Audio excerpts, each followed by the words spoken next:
Hello, good morning dear student. So in this lecture we will discuss about magnetics material. So basically there are three magnetics material. First diamagnetics, second paramagnetic and third one is ferromagnetics material. Okay, तो हम एक एक के बारे में discuss करेंगे, ठीक है, और ज़्यादातर कोशिश ये करेंगे कि जो कॉम्पिटिटिव क्वेश्चन बन सकते हैं उनके बारे में डिस्कस करेंगे. ओके, तो डायमैग्नेटिक्स मटेरियल कौन से मैग्नेटिक्स मटेरियल होते हैं?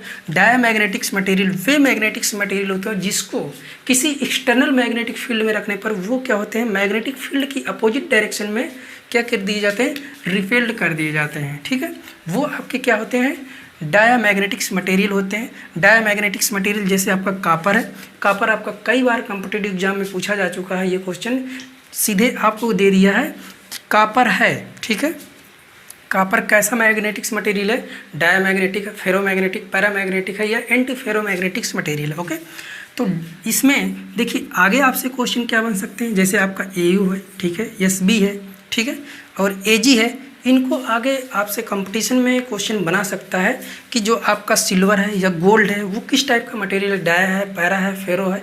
ठीक है, तो डायमैग्नेटिक्स मटेरियल क्या होते हैं, feebly magnetise in opposite direction. ठीक है, और ये आपका जो B होता है ये लेस देन होता है H से. ठीक है, और B क्या होता है, H क्या होता है, B आपका मैग्नेटिक फ्लक्स डेंसिटी है, H क्या है आपका मैग्नेटाइजिंग फोर्स है. H क्या है आपका मैग्नेटाइजिंग फोर्स है. जब किसी आप मैग्नेट को क्या करते हैं, किसी मैग्नेटिक फील्ड में रखते हैं या किसी आयरन पीस को मैग्नेटिक फील्ड में रखते हैं तो जो मैग्नेटिक फील्ड है वो आयरन पर कितना अपना फोर्स लगा रही है उसको अट्रैक्ट करने के लिए.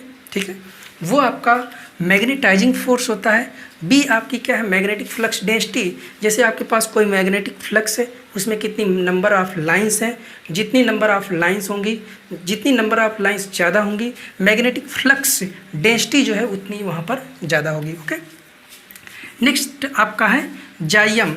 जाइयम इज स्मॉल एंड नेगेटिव. ठीक है, जाइयम की वैल्यू क्या होती है, स्मॉल होती है. जाइयम क्या है आपका मैग्नेटिक ससेप्टिबिलिटी. ठीक है, मैग्नेटिक ससेप्टिबिलिटी की वैल्यू क्या होगी, माइनस में होती है और कम होती है. ये कैसे आपको मिलता है, रिलेटिव परमेबिलिटी, जो आपकी रिलेटिव परमेबिलिटी है वो क्या होती है, 1 से कम होती है. तो जब रिलेटिव परमेबिलिटी की वैल्यू 1 से कम हो जाएगी तो आप जानते हैं जाइयम इक्वल टू क्या, μr -1.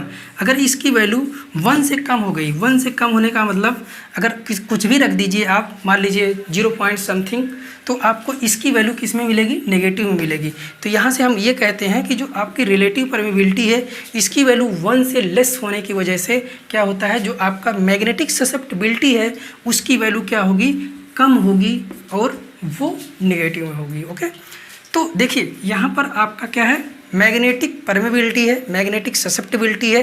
तो मैग्नेटिक ससेप्टिबिलिटी क्या होगी आपका, स्मॉल होगी, नेगेटिव होगी.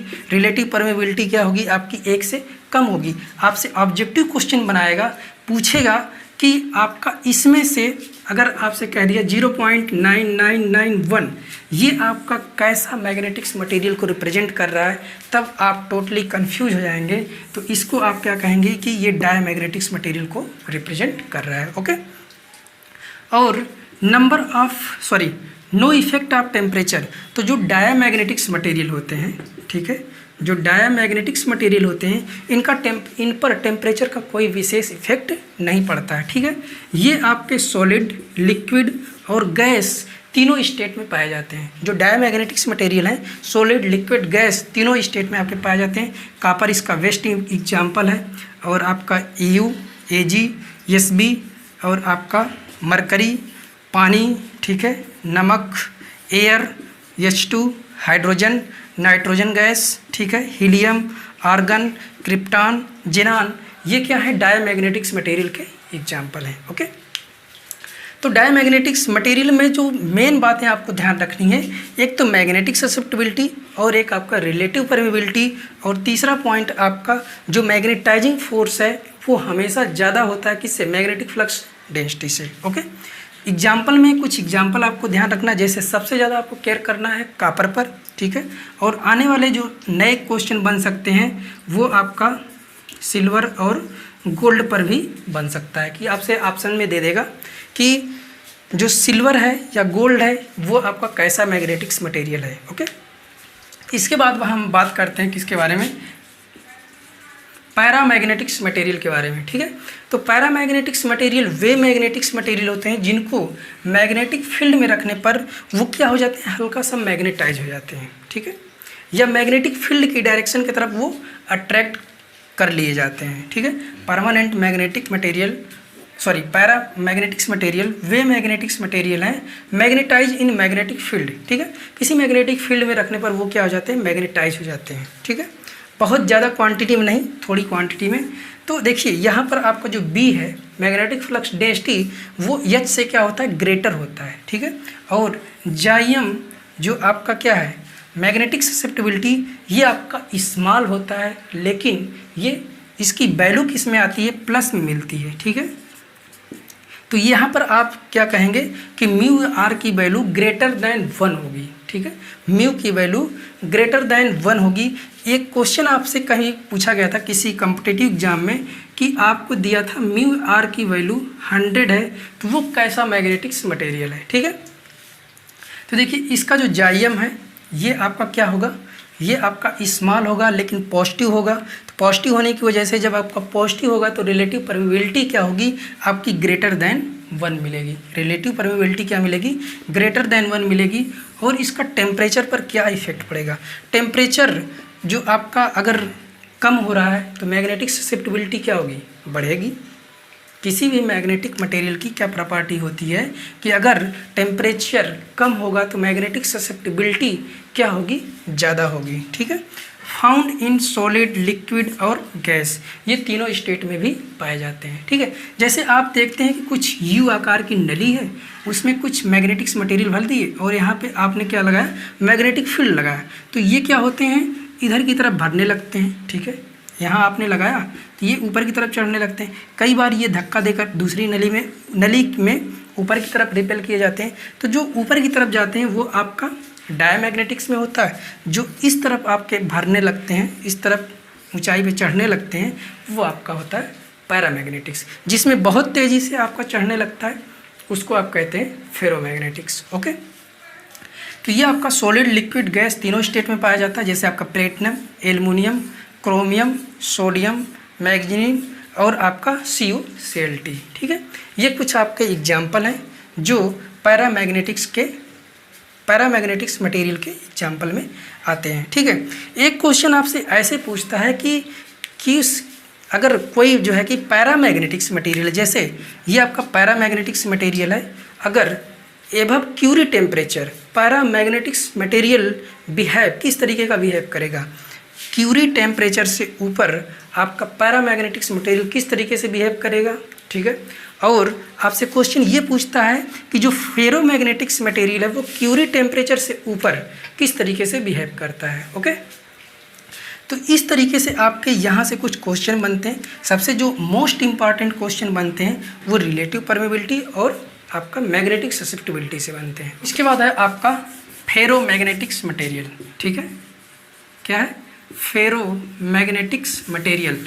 तो देखिए फेरो जो मैग्नेटिक्स मटेरियल होते हैं, ठीक है, ये क्या होते हैं, किसी भी मैग्नेटिक फील्ड में ले जाने पर स्ट्रांगली क्या हो जाते हैं, उसमें मैग्नेटाइज हो जाते हैं। ठीक है, जैसे हमने आपको बताया कि ये आपकी कोई यू प्रकार की नली है।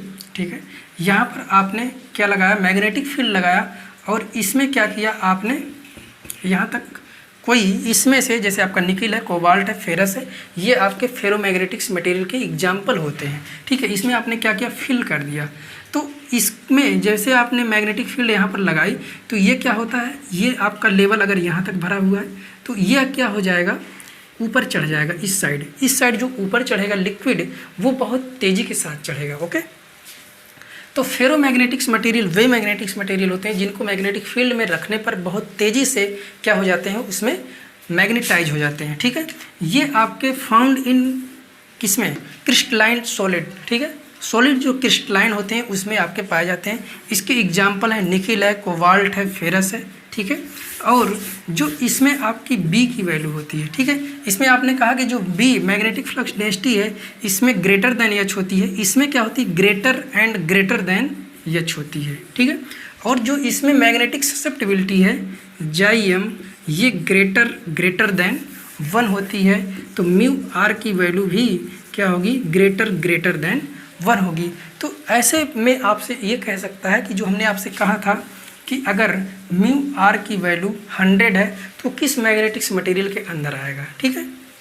तो ऐसे ही मैग्नेटिक्स मटेरियल के अंदर चीज़ें आएंगी, ठीक है। तो ये क्या होता है, एक आपका होता है टेम्परेचर इफेक्ट, ठीक है। टेम्परेचर का क्या इफेक्ट पड़ेगा, अगर मैग्नेटिक ससेप्टिबिलिटी बढ़ रही है तो टेम्परेचर कम होना चाहिए, या आप ये कहेंगे कि टेम्परेचर अगर इंक्रीज करेगा तो मैग्नेटिक ससेप्टिबिलिटी क्या होगी, कम होगी, ठीक है।